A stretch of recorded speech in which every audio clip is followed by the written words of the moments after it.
Hey, what's up, y'all? It's your boy Jeremy from Randolph Running Club, and today I'm here to talk to you about a couple tips that I've picked up over time on how to save money on your running gear right after this.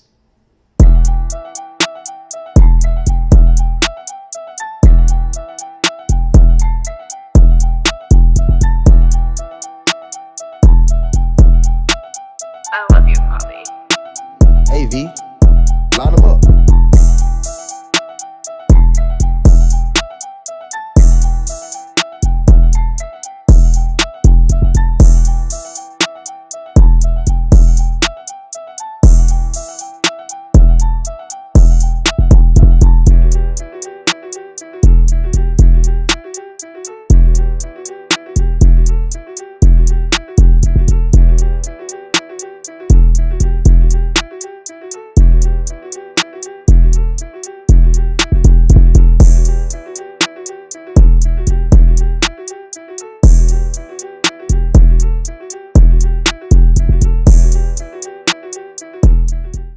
All right, so thank you so much for joining me here again for another video. That intro there was from a 5K that I ran last week on Friday. And, just keeping the training going, keeping the legs moving. That was a tempo run. So, roughly half marathon pace or so, and just kind of maintaining that, just letting the legs flow before my long run on Saturday.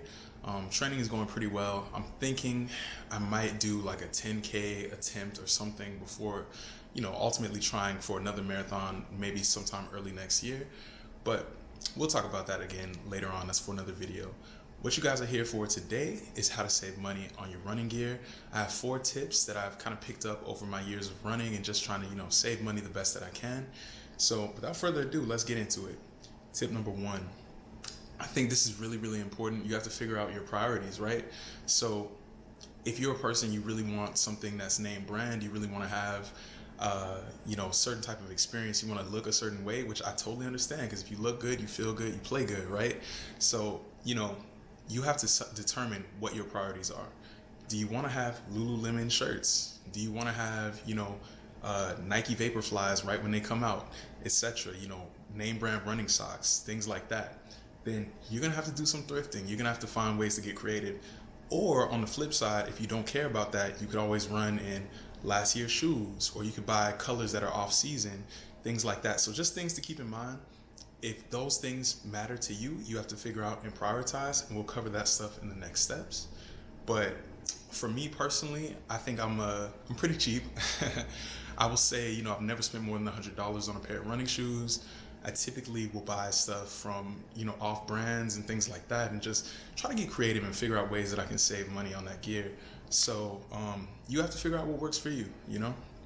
Step 2 for me, or tip 2, I should say, is really familiarize yourself with the release schedule for brands that you like.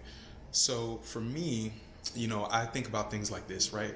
If there's a shoe I really like, for instance, like a Nike Pegasus 37 maybe, or just that line of shoes, I have to really think to myself, okay, the 37 came out in June, and we're in December now. So that means a new one is coming out in a couple months. Am I willing to wait a couple more months so that I can get what I really want? And, by doing that, when the new shoe drops, brands typically lower the price significantly of the last year's model. So that's a really good way for you to save a couple bucks and, still be able to have the thing that you want. Still be able to get in the shoe or the shirt, shorts, socks, whatever it is that you're really looking for. Okay, tip number 3. You really need to be open to trying just new brands. You have to be sometimes a little bit more willing to maybe experiment, I'll say. And the reason that I mention this is because, I'm a guy, I love Nike, right? I like Asics, but I have a pair of New Balance 890s in my closet right now. I have a pair of Ultra Duo 1.5s, and those aren't really brands that I necessarily associate myself with. They're not brands that I, historically have run in, but at the same time, a good deal is a good deal.